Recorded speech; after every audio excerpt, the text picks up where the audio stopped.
말도 안 되는 일이 벌어졌습니다. 15년 동안 일본 기술만 믿고 사업을 해오던 영국인이 단 하루 만에 자신의 모든 기준을 뒤집었습니다. 그는 말합니다. 나는 한국에서 세상의 기준을 새로 썼습니다. 도대체 무슨 일이 있었던 걸까요? 이 놀라운 이야기를 지금 실시간 감동해서 전해드립니다. 구독과 좋아요는 영상 제작에 큰 힘이 됩니다. 그럼 오늘의 사연 시작합니다. 영국 런던에서 15년 동안 중소기업을 운영해온 리처드 브라운 씨는 일본 기술과의 협업으로 나름의 성공을 거둬왔던 인물입니다. 늘 품질과 신뢰를 중시했고 일본이라는 브랜드는 그에게 거의 절대적인 기준이었죠. 그런데 그 확고했던 기준이 무너진 날이 있었습니다. 그것도 단 하루 만에 말이죠.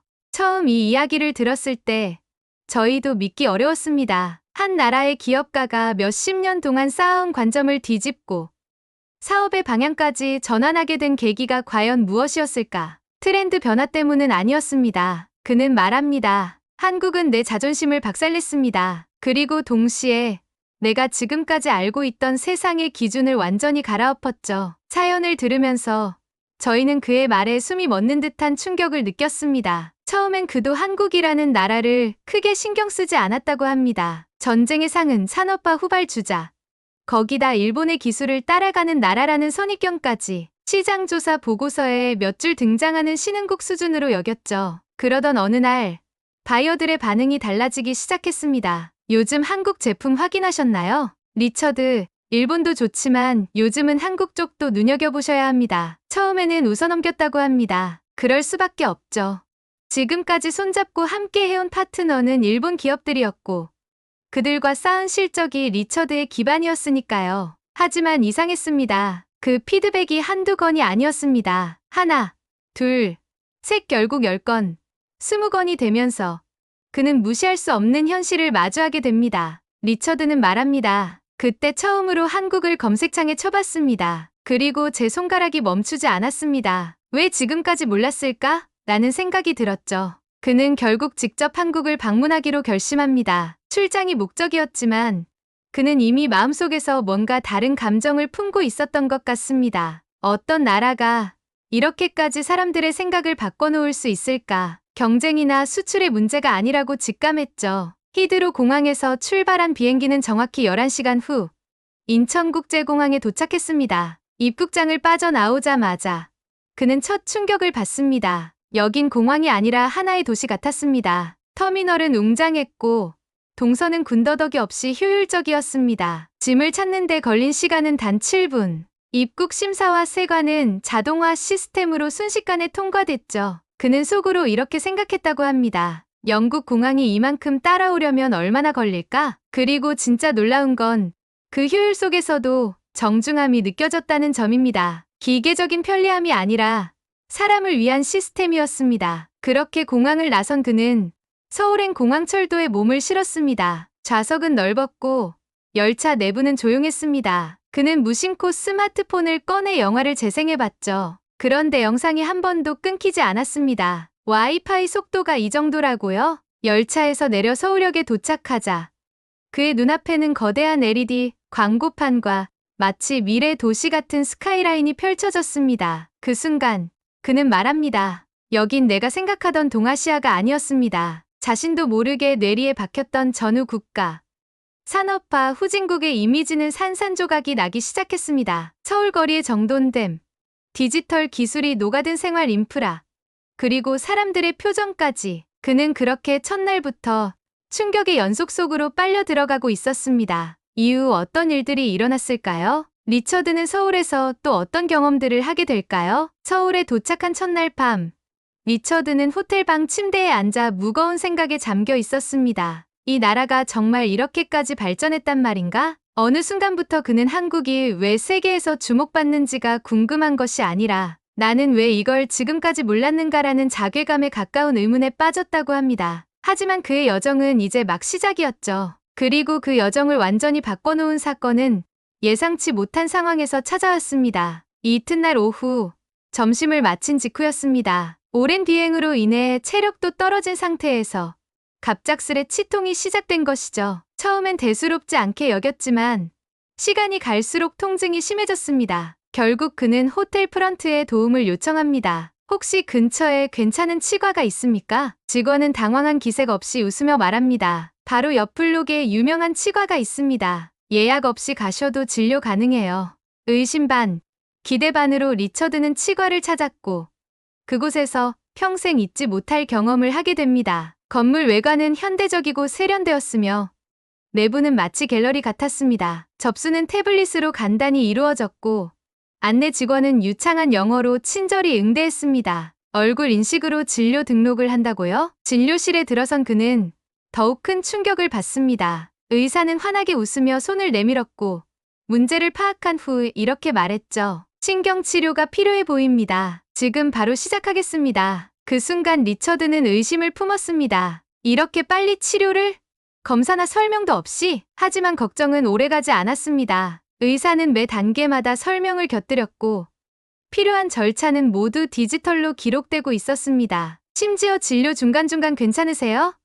조금만 참아주세요라는 배려의 말까지 잊지 않았습니다. 그는 그 짧은 시간 동안 치료를 받은 것이 아니라 사람을 먼저 생각하는 시스템을 체험했다고 말했습니다. 치료가 끝난 후 진료비를 결제하려는 순간 리처드는 또 한 번 놀랍니다. 진료비는 예상보다 훨씬 저렴했으며 무엇보다 투명하고 간결했습니다. 그는 속으로 생각합니다. 이 정도 진료를 런던에서 받으려면 몇 주는 기다리고 몇백 파운드는 냈겠지. 그날 밤 호텔로 돌아오는 길 서울 거리의 불빛은 그 어느 때보다 따뜻하고 명확하게 다가왔습니다. 공장의 굴뚝보다 조용히 빛나는 약국의 간판이 거대한 빌딩보다 그 치과 진료실의 작은 손길이 그의 마음을 깊이 흔들었습니다. 그는 그날 밤 바이어들에게 메일을 보냈습니다. 한국 기술 강국이 아니야. 이곳은 사람을 중심에 둔 진짜 혁신이 있더군. 그리고 그 순간 그는 확신했습니다. 이 나라는 단지 미래를 향해 달리는 나라가 아니라 사람을 품고 달리는 나라라고. 그 다음 날 아침 리처드는 본격적으로 한국 산업 현장을 보기 위해 일정을 준비했습니다. 첫 방문지는 강남의 한 스타트업 허브였죠. 겉보기엔 일반 사무용 건물이었지만 그 안에서 벌어지는 풍경은 전혀 달랐습니다. 출입 시스템은 얼굴 인식 기반으로 자동화되어 있었고 엘리베이터는 층 버튼 없이 사전 인식으로 움직였습니다. 입구에 도착하자 담당자가 리처드를 맞이하며 말합니다. 이곳은 사무공간이 아닙니다. 아이디어가 현실이 되는 공장입니다. 그는 그 말에 고개를 갸웃했지만 곧 눈으로 그 의미를 확인하게 됩니다. 공간 곳곳에서 AI 개발자와 디자이너, 마케터들이 실시간 협업을 하고 있었고 회의실마다 투명 디지털 보드가 설치되어 아이디어가 즉시 프로토타입으로 구현되고 있었죠. 리처드는 자신도 모르게 중얼거립니다. 실리콘밸리가 아니라 실리콘밸리, 다음이군요.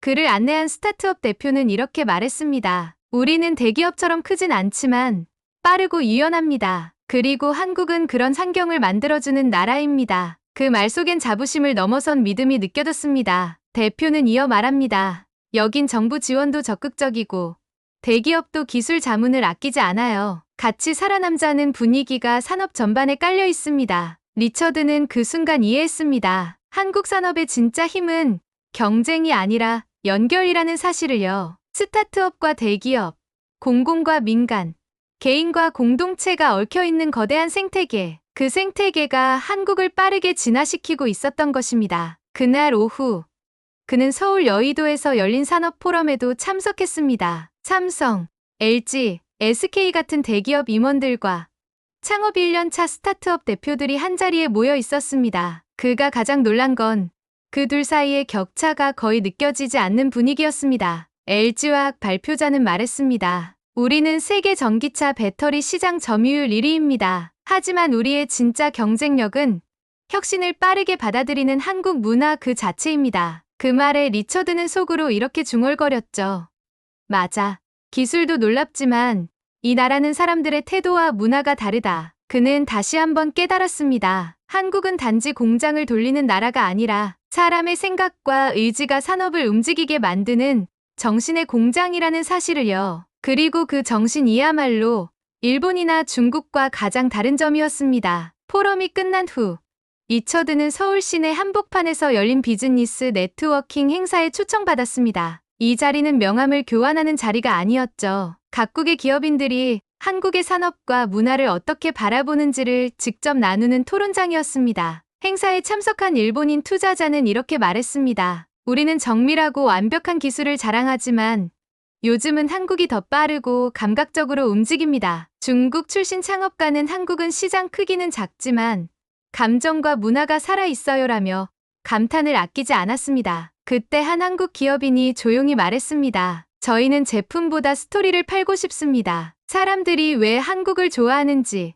그 이유를 만들고 싶습니다. 그 한마디가 리처드의 가슴을 강하게 때렸습니다. 스토리를 판다? 그 순간 그는 한국이 왜 전 세계 젊은 세대에게 특별하게 다가오는지를 이해하게 됩니다. 바로 다음 날 그는 한국의 문화 콘텐츠 산업을 직접 체험하기 위해 서울 한남동에 위치한 유명 엔터테인먼트 기업을 방문합니다. 건물 외벽에는 전 세계 팬들의 메시지가 가득 붙어 있었고 로비 한가운데에는 글로벌 투어의 순간들이 전시되어 있었죠. 가이드가 말합니다. 우리에겐 아티스트가 브랜드이자 문화이고 팬들은 소비자가 아니라 파트너입니다. 그 말 속에서 그는 팬덤을 넘어선 공동체의 힘을 느꼈습니다. 그날 오후 넷플릭스 코리아를 방문했을 때도 그는 같은 감정을 느꼈습니다. 오징어 게임, 더 글로리, 킹덤. 이 작품들이 사람들의 감정과 정의감, 공감을 자극하는 공감의 언어라는 것을요. 한국은 감정을 수출하는 나라입니다. 그는 마침내 확신하게 됩니다. 한국은 기술과 산업만 뛰어난 나라가 아닙니다. 전 세계 사람들의 마음에 닿는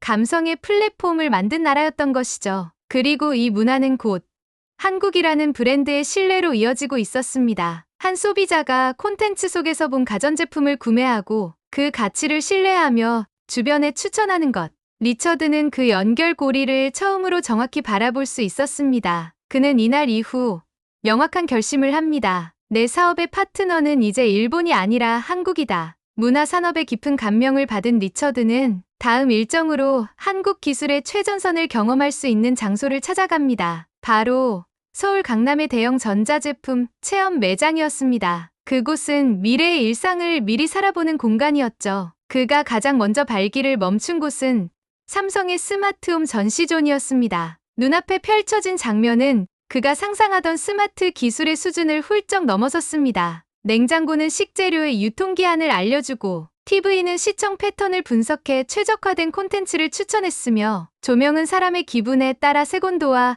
밝기를 조절하고 있었습니다. 리처드는 그 순간 중얼거렸습니다. 기술이 아니라 배려다. 판매원에게 감탄을 전하자 그는 이렇게 답했습니다. 삼성의 철학은 기술로 삶을 따뜻하게 만드는 것입니다. 기능을 넘어서 감정을 담는 기술을 만들고 싶습니다. 이어 그는 LG의 공기청정기 존으로 이동했습니다. 공간 센서가 실시간으로 실내 공기를 분석하고 사용자의 움직임에 따라 최적의 위치로 바람을 내보내는 모습에 또 한 번 놀랐습니다. 공기와 대화하는 기계 같군요. 판매원은 덧붙였습니다. 이 제품은 유럽 수출 비중이 높습니다. 특히 유해가스가 많은 도시들에서 큰 호응을 얻고 있죠. 이 체험 이후 리처드는 명확히 느낍니다. 한국의 기술은 놀라운 게 아니라 살고 싶은 기술이라는 것. 빠르고 효율적인 것을 넘어서 사람의 삶 깊숙이 녹아들고 있었습니다. 그날 오후 그는 스타트업 CEO와의 미팅을 위해 카페로 향했습니다. 젊은 CEO는 AI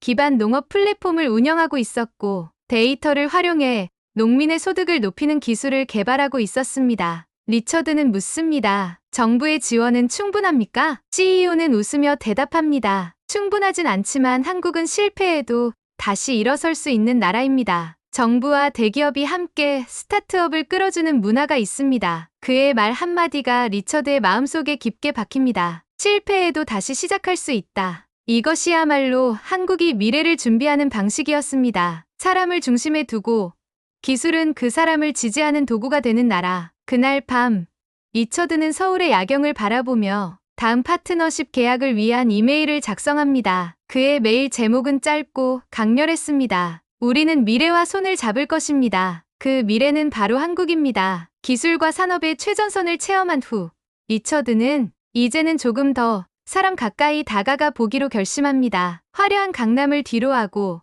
그는 서울 강북의 오래된 전통시장을 향했습니다. 도착하자마자 그는 전혀 다른 세계에 들어선 듯한 기분을 느낍니다. 좁은 골목길 사이로 늘어선 점포들, 호객행위를 하며 웃는 상인들의 목소리, 갓 튀겨낸 전과 어묵에서 풍겨오는 구수한 냄새. 이곳엔 화려한 디지털 기술도 자동화 시스템도 없었습니다. 하지만 그 어느 곳보다도 따뜻했죠. 분식집에서 떡볶이를 시키자 주인 할머니가 다정하게 말을 건넵니다. 외국 분이신가 보네. 매운 거 괜찮아요? 그의 서툰 한국어에 할머니는 손짓으로 설명해주며 무료로 뜨끈한 국물까지 내어줍니다. 그는 이 장면을 두고 이렇게 표현합니다. 한국의 기술은 공장에서 시작되었을지 모르지만 한국의 정신은 이런 분식집에서 완성되었다고 느꼈습니다. 식사를 마치고 나오는 길, 리처드는 작은 에피소드를 겪습니다. 무거운 장바구니를 들고 천천히 걷는 노인을 한 젊은 여성이 아무 말 없이 다가가 짐을 들어 함께 걸어가는 모습이었죠. 아무도 그것을 대단하다고 생각하지 않는 듯한 분위기. 그 일상적인 장면에 그는 가슴이 뭉클했다고 합니다. 이 나라는 기술보다 사람을 먼저 움직이게 하는 힘이 있다. 그리고 문득 그는 일본과 중국이 떠올랐습니다. 두 나라와도 오래 비즈니스를 해왔지만 그 어디에서도 이런 사람 냄새는 느끼지 못했다고 했죠. 그는 깨닫습니다. 한국은 디지털의 나라가 아니라 온기 있는 미래를 준비하는 나라다. 시장이 끝나갈 무렵 그는 작은 한복 가게에 들릅니다. 주인은 손수 한복을 만들고 있었고 젊은 디자이너와 협업한 현대식 한복도 함께 진열되어 있었습니다. 그곳에서 들은 마지막 말이 인상 깊었습니다. 우린 옛것을 잊지 않으려 애씁니다. 전통을 지켜야 미래도 제대로 만들 수 있으니까요. 그 말은 그간 리처드가 한국에서 보고 느꼈던 모든 것을 한 줄로 요약해주는 듯했습니다. 한국은 빠르거나 새롭거나 화려해서 주목받는 나라가 아니었습니다. 그 바탕에는 늘 사람, 그리고 기억, 그리고 그 기억을 미래로 옮기려는 공동체의 의지가 있었던 것입니다. 이제 그의 여정은 마지막을 향해 갑니다. 다음 장에서는 한국에서의 마지막 날, 그가 자연과 전통 속에서 발견한 이 나라가 진짜 특별한 이유를 따라갑니다. 그리고 한국을 떠나며 그는 어떤 다짐을 하게 될까요? 한국에서의 마지막 날 아침, 리처드는 유난히 일찍 눈을 떴습니다. 창밖으로 비치는 햇살은 따뜻했고 서울 도심의 아침 공기는 평소보다 더 고요했습니다. 그는 마음속에서 뭔가 설명하기 힘든 감정을 느꼈다고 합니다. 익숙한 도시를 떠나는 아쉬움일까? 아니면 아직 끝나지 않은 여정의 여운일까? 그날 그는 특별히 서울을 벗어나기로 했습니다. 관광지가 아닌 조용한 마을 하나를 추천받아 찾게 되었죠. 그곳은 고즈넉한 돌담길과 한옥들이 이어진 작은 마을이었습니다. 그 길을 걷던 중 우연히 마을에서 운영하는 전통 공방에 들어서게 됩니다. 한지 공예 체험 프로그램이 한창이었고 리처드는 흥미를 느껴 자리에 앉습니다. 선생님은 그에게 설명합니다. 이 종이는 조선시대에도 쓰였고 지금도 여전히 사랑받습니다. 천천히 만들고 정성을 담아야 제대로 나옵니다. 그는 한지를 만지며 문득 이런 생각을 했습니다. 이 나라는 속도만으로 움직이지 않는다. 기술은 빠르게, 정신은 천천히 두 세계가 공존하고 있었다. 오후에는 서울의 한 조용한 북카페에 들렀습니다. 그곳에서 한국의 역사와 문화를 다룬 책을 집어들었죠. 카페 주인이 조용히 다가와 말했습니다. 한국을 이해하려면 숫자보다는 이야기를 보셔야 해요. 왜냐면 이 나라는 이야기로 세워졌으니까요. 그 한마디에 리처드는 다시금 고개를 끄덕였습니다. 그는 며칠 전 체험한 의료 서비스, 산업포럼, 스타트업 청년의 말, 그리고 시장 분식집 할머니의 미소까지 모든 것이 하나의 이야기처럼 떠올랐습니다. 그는 책장을 넘기며 생각했습니다. 한국은 성공한 나라가 아니라 견뎌낸 나라다. 이겨낸 나라이고 버텨낸 나라며 결국 함께한 나라였다. 해질 무렵 그는 호텔 방으로 돌아와 짐을 챙깁니다. 비행기 시간이 다가왔지만 마음은 도무지 떠날 준비가 되지 않았습니다. 그리고 마지막 순간 그는 이렇게 적었습니다. 한국은 내가 다녀온 나라가 아닙니다. 이제는 나의 일부가 되어버린 나라입니다. 영국으로 돌아간 리처드는 얼마 지나지 않아 하버드 공공정책대학원에서 새 학기를 맞이합니다. 그는 이번 학기에 국가적 성공 모델의 조건이라는 제목으로 강의를 개설했죠. 사실 처음엔 동료 교수들조차 의아했습니다. 한국 사례를 중심으로 강의하신다고요? 중국이나 일본이 아니라? 그는 조용히 웃으며 이렇게 답했습니다. 이번 학기의 교과서는 통계가 아닙니다. 한 장의 흑백 사진, 한 그릇의 떡볶이, 그리고 사람들의 눈빛입니다. 강의 첫날, 리처드는 강의실 조명을 끄고 한 장의 오래된 사진을 프로젝터에 띄웁니다. 사진 속에는 1960년대 어느 산비탈에서 묘목을 들고 올라가는 아이들이 찍혀 있었습니다. 여러분, 이 아이들은 단지 나무를 심은 게 아닙니다. 이들은 나라를 세웠고, 세대를 일으켰고, 무너진 공동체를 다시 일으킨 사람들이었습니다. 학생들은 숨을 죽이고 그의 이야기를 들었습니다. 그는 서울의 지하철에서 만난 젊은 청년, 건설 현장에서 40도를 견디며 일했던 중동 파견 노동자, 그리고 한치과 진료실에서 만난 따뜻한 말 한마디까지 이야기하며 말합니다. 한국은 기적의 나라가 아닙니다. 한국은 기적을 만든 나라입니다. 그 순간 강의실은 조용했고 누군가는 고개를 끄덕였으며 어떤 이는 눈가를 훔쳤습니다. K-팝이나 삼성전자만으로는 설명되지 않는 한국의 진짜 이야기. 그는 그걸 전하고 싶었던 겁니다. 마지막으로 그는 한 학생의 질문을 받습니다. 교수님, 그럼 우리가 한국에게서 배워야 할 가장 큰 가치는 뭘까요? 리처드는 잠시 멈칫하다 조용히 말합니다. 공동체, 함께 사는 것의 힘. 그게 바로 기적의 시작입니다. 강의를 마치고 리처드는 강의실 불을 끕니다. 텅 빈 공간에 남겨진 건 그가 한국에서 보고 듣고 느꼈던 것들 그리고 아직도 마음 한켠에 남아있는 그 따뜻한 시선들이었습니다. 그는 자신의 노트북을 열어 다시 한번 그때의 사진들을 꺼냅니다. 묘목을 들고 있던 아이, 기계를 다루던 손이 굳은 노인, 국수를 내밀던 식당 아주머니, 그리고 말없이 짐을 들어주던 젊은이. 그들은 누구의 영웅도 아니었고 뉴스에도 나오지 않았지만 이 나라를 바꿔낸 진짜 주인공들이었습니다. 그는 생각합니다. 그들은 단지 한국을 일으킨 게 아니라 세상을 바라보는 내 눈을 바꿨다. 며칠 후 그는 이메일 한 통을 씁니다. 받는 사람은 한국에서 만났던 한 스타트업 대표. 제목은 짧고 단호했습니다. We will meet again in Seoul.